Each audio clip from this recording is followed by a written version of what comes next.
días, doctor García Cabero, bienvenido. En relación al tema de su ponencia, ¿nos puede platicar brevemente qué consideraciones tiene este tema dentro del mundo del derecho penal tributario mexicano y en particular su relación con el tema de la autoría y participación al interior del Código Fiscal mexicano?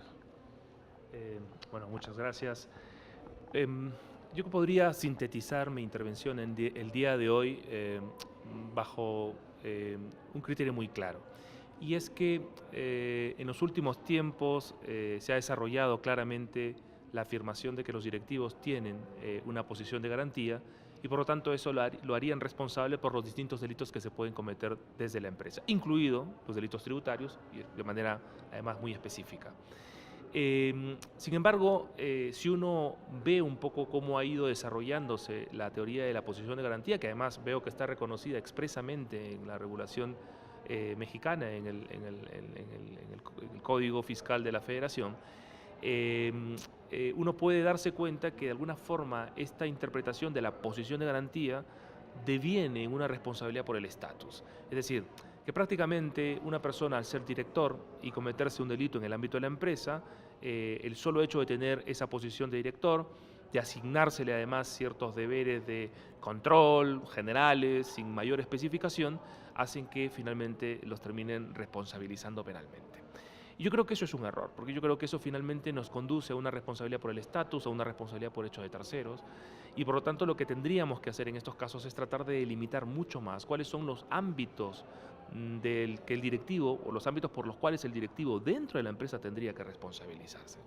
Mi planteamiento va en la línea de tener que superar, creo yo, el planteamiento de la teoría de la posición de garantía, porque entiendo que finalmente deviene una responsabilidad penal por el estatus. Cuando se establece esta responsabilidad o esta posición de garantía o posición de garante de directivos, funcionarios, estamos hablando de que no existe una acción intencional o dolosa y esto implicaría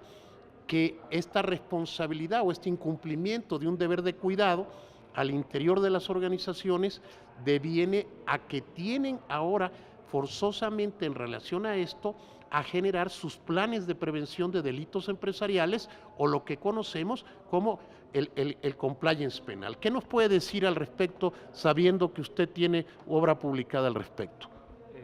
Bueno, efectivamente esto está muy vinculado con la pregunta anterior, porque al de alguna forma devenir la teoría de la posición de garantía en una especie de responsabilidad por el estatus, es necesario que el directivo de alguna forma establezca mecanismos de desconcentración de su responsabilidad, de manera tal que él no sea responsable por todo lo que pueda suceder dentro de la empresa. Y el mecanismo de desconcentración de responsabilidad más claro en los últimos tiempos, y esto por ejemplo lo ha dicho el profesor Roche en Alemania, sin duda es la generación de los compliance al interior de las empresas. ¿Qué quiere decir esto? Que cuando un directivo, por ejemplo, toma la decisión y además ofrece todos los recursos y todos los medios necesarios para la implementación dentro de la empresa de un compliance, por ejemplo, en temas de delitos tributarios, un tax compliance, que te permita identificar los riesgos de que tus trabajadores individuales puedan cometer delitos de fraudes al fisco y establecer medidas idóneas para poder mitigar esos riesgos. Y eso, pues, transmitirlo e interiorizarlo en todos tus trabajadores y establecer mecanismos de control, de detección de las infracciones que se puedan haber cometido. Todo esto de alguna forma lo que hace es desconcentrar la responsabilidad penal del directivo. Es decir, ya el directivo, fundamentalmente, al directivo se le dice, ok, tu deber de supervisión y control se cumple en la medida en que tú tomes la decisión y dispongas todos los medios para que se implemente el compliance. Y además recibas la información de alguna forma permanente, periódica, por parte del oficial de cumplimiento que te dice cómo va evolucionando el compliance, si hay que tomar algún tipo de medida correctiva para poder con ello asegurar de que los riesgos de infracción legal o de riesgos de comisión de delitos tributarios efectivamente se reduzcan y tomar esas decisiones correctivas que resultan necesarias. ¿Usted cree que debe de ser atenuante de responsabilidad penal la existencia del programa de compliance dentro de la organización empresarial o como está actualmente ya incorporado a la propia legislación española, que sea una excluyente plena de responsabilidad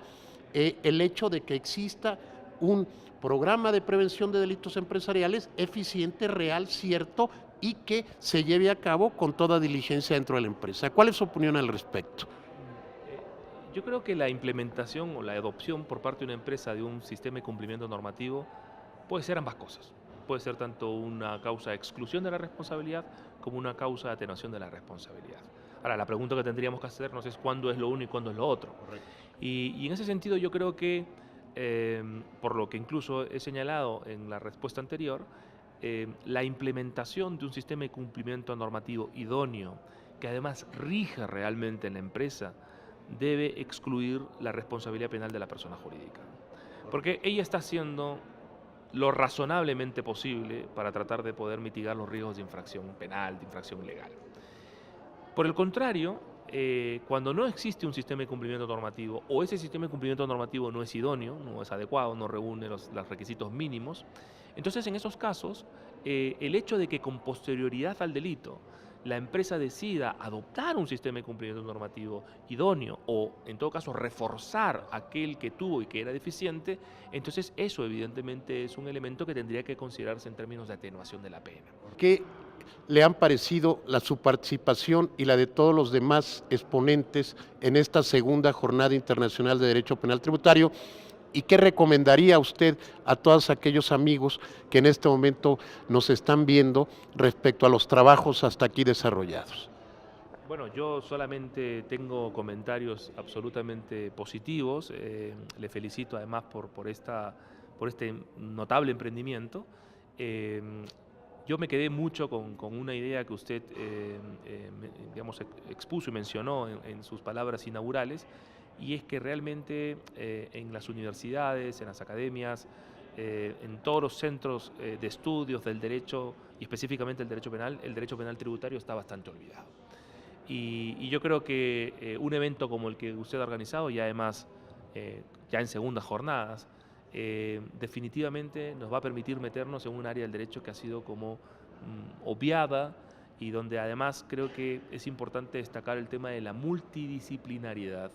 que además se puede ver en estos casos, donde tenemos contadores, abogados, tributaristas, penalistas, y yo creo que ese enfoque multidisciplinar va a ser absolutamente enriquecedor para todos los que participemos aquí, seamos abogados, seamos fiscales, seamos miembros del organismo de Hacienda, jueces, lo que sea, todos vamos a salir absolutamente beneficiados con todo lo que se ha dicho el día de hoy, con todo lo que se ha hecho el día de hoy, el día de ayer, el día de mañana. Reitero, yo le felicito porque creo que ha sido una extraordinaria jornada, y le animo a que prosiga en esta labor, porque sin duda esto va a mejorar muchísimo, no solo el derecho penal tributario mexicano, sino de toda Latinoamérica y posiblemente mucho más allá de nuestros países. Muchas gracias, doctor García Cabero. Como ven, queridos amigos, uno de los grandes exponentes del derecho penal económico de la empresa iberoamericano, que ha estado con nosotros y participa en estas segundas jornadas internacionales de derecho penal tributario. Un abrazo en la distancia y, como siempre, mi cariño y mi agradecimiento. Un saludo a todos.